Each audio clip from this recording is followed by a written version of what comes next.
hope you all had a lovely Eid, and this is part 2 of the advice for my new Muslim sisters, which is about a lifestyle change, relationships and work. So I hope you enjoy it, and I will see you soon. Don't forget to like, comment, share and subscribe. Mwah. The next thing I wanted to cover is a lifestyle change. Obviously, when you become a Muslim, certain things that you used to do as a non-Muslim, you can't continue to do. So, excuse me, for example, relationships. If you are you've had a boyfriend or whatever, once you come to Islam, you leave that alone. You know, there are no boyfriends and girlfriends in Islam.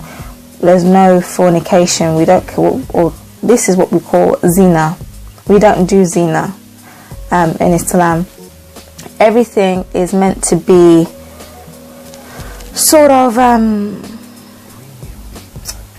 everything needs to be halal, you know. So if you are a revert sister and you don't have anyone in your family who's a Muslim, then you need to look for someone who can be your wali, i.e. someone who is maybe an imam, who can, or some Muslim sisters who you know who can help you to find a husband. Obviously there are no arranged marriages in Islam.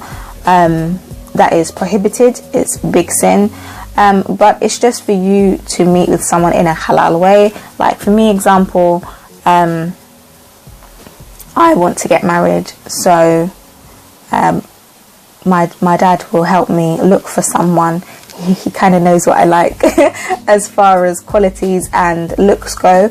Obviously, the person don't have your criteria set so high. Do you know what I mean? Like, just poof. He needs to be 6'2". He needs to have this. He needs to be a basketball player. Nah, astaghfirullah. That's not what it's about. Do you know what I mean? You need to be realistic, because at the end of the day, no disrespect, sister, but what are you bringing to the table? Are you a model? Are you this? Are you that? Are you wealthy? Maybe you are. If you are, alhamdulillah, that's great. But if you're not, especially, don't have your criteria set so high. The first thing is that he is strong in his religion. And then obviously you need to be attracted to him. Like, that's the person you're going to sleep next to, the person that you are going to have children with, if Allah wills, you know, the person that you're going to, you hope to spend the rest of your life with. There needs to be a level of attraction, of course. No one's saying to go for someone that you find unattractive. No, it doesn't work like that. But it's just one of those things where you need to go about it the halal way. So you would have someone who is a wali or someone who's a chaperone, who will basically give your hand, just like in normal weddings. When your dad gives you away, your wali gives you away to your husband. So it's the same sort of thing. So obviously any relationships you had post being a Muslim, obviously that needs to cut, it needs to go, it has to end, you know, because it's not the right way. I am guilty of having a boyfriend, and trust me, it all ends in tears. At the end of the day, you want someone who you can have a family with, you know, because initially, even if you're not a Muslim, when you date someone, your intention usually is to marry them, or if you don't want to marry them, then to just continue building that relationship, move in together, have children, maybe not have children, but go through life together. And it's no different being a Muslim. So it's one of those things where, like, if the guy doesn't have those sort of intentions for you, then just leave it alone, because at the end of the day, all he is going to want to do is use you.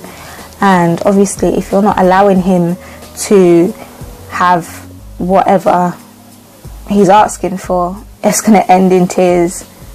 And if you do allow him to have what he's asking for, it will still end in tears, because you've given yourself to someone who doesn't want to marry you, or you've not given yourself to someone, and because of that, they don't want to be with you. They were like, well, you're holding out on me, I'll go find someone else who's willing to sleep with me.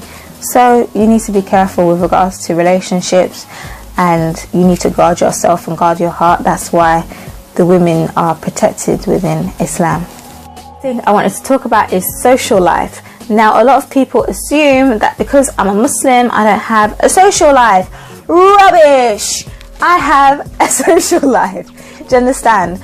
I have friends, well, the majority of my friends are non-Muslim, but I have fun with them anyways. Do you know what I mean? Like, we go out to restaurants, we go out to, whether it's shows, cinema, events, what's it called? We go to each other's houses, all this sort of stuff. Like, we do normal stuff. Just because I'm a Muslim doesn't mean that I don't have a social life. There's also a lot of sister events that go on that I'm hoping to attend, so that I can make friends who are sisters, Muslim sisters. But obviously I can't go out and drink. I can't go out and go to the club and go out and do all these things that I used to do. It's not permissible, it's haram. Do you know what I mean?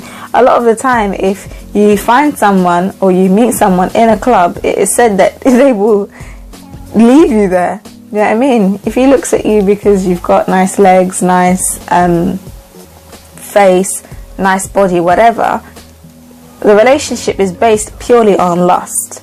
And as soon as he finds someone who looks better than you, he's gone. See you later. So it's not really an environment for a Muslim woman, but that doesn't mean that I don't enjoy myself. Like, people ask me, don't you miss alcohol? No, I don't. Why would I miss it? What is there to miss? It costs more. You only wee it out anyway. Not to be, you know, but, and, you know, for some people, I've never been drunk in my life, but for some people, they get drunk out of their senses, you know. They lose their head. What is that tip? And then the next day they're hungover. You know, they don't remember. Sometimes they don't remember what happened the night before. They're not happy. You know, like they're in pain, headaches. Well, why? Why? It's not worth it. Not to mention the fact that if you're intoxicated, you can't pray. Because how can you go before your Lord drunk or high on drugs? Does that make sense to you? Doesn't make sense to me. So, with regards to social life, you can still do so many things, but there are limitations, you know. Like, there's a sister event. I'll leave a picture of it here, and I'll leave a link in the description box down below. It's an all-white sisters party. I'm hoping to go if the tickets haven't sold out, but for me, it's just because I've got so much going on. It's just, am I gonna find the time? Am I gonna find the time to go shopping for an outfit as well? There's a load of things going on, so it's just like, I'm not sure whether I'm going to be able to go. But provided tickets are still available and I've managed to sort things out, then inshallah I will go, you know, because it's nice to make new friends. Like, that's not allowed, you know. And it's nice to be around sisters. You can dress up, you can go out, and then when you get inside, you take your scarf off, you let your hair down. It's nice. This particular event, there's a free course meal, fashion show, there's stalls, loads of entertainment, so there's so much stuff to do. And this is only in London. I know around different parts of the country and other countries as well, there are even more things to do. So, you know. So I wanted to talk about work. Obviously, you're going to have to adapt with your work. Your work has to know that you need your time to do your salah, you know. And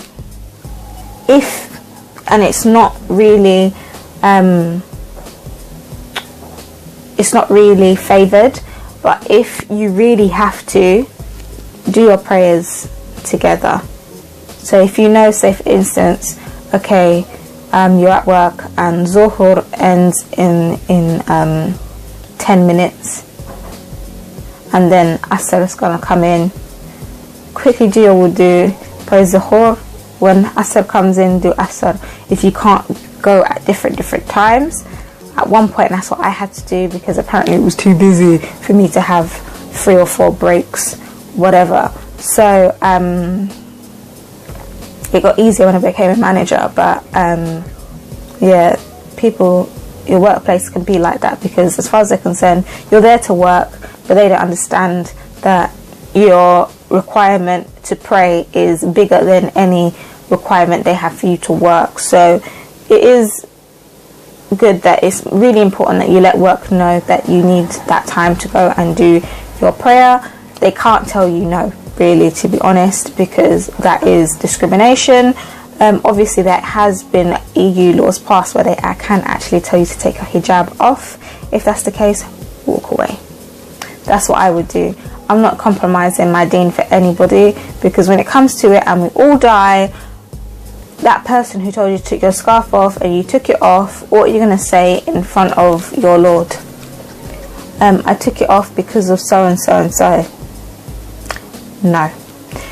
End of the day, if you do anything for the sake of Allah, Allah will provide. If it's not written for you, it cannot happen for you. Even if the whole world is against you for this something to happen to you, if Allah doesn't will it, it will never happen to you. So don't worry about it. I remember that I used to be so scared. I used to think, oh, if I wear a hijab, I'm not going to get a job, I'm not going to do this, I'm not going to do that. Rubbish.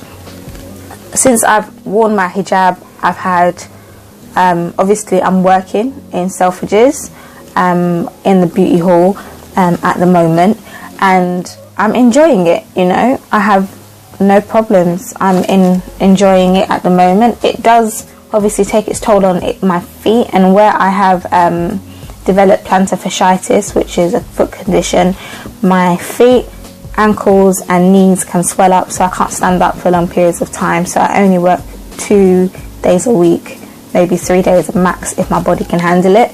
But you know, but alhamdulillah, since then I've had interviews and I've had job offers, and there's a particular job that once the everything has come through, then I will obviously accept and have my start date, you know. I'm waiting on my start date, that's all really.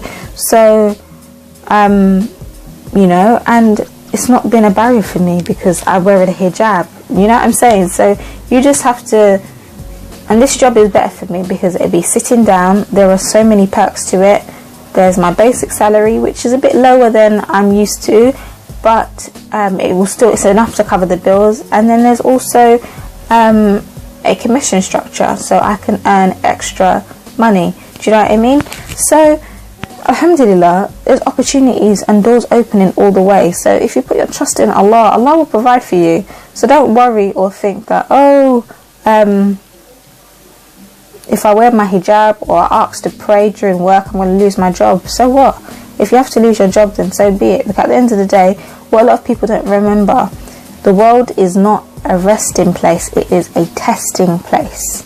And I'll say that again, the world, or the dunya as we know it, yeah, is not a resting place, it is a testing place.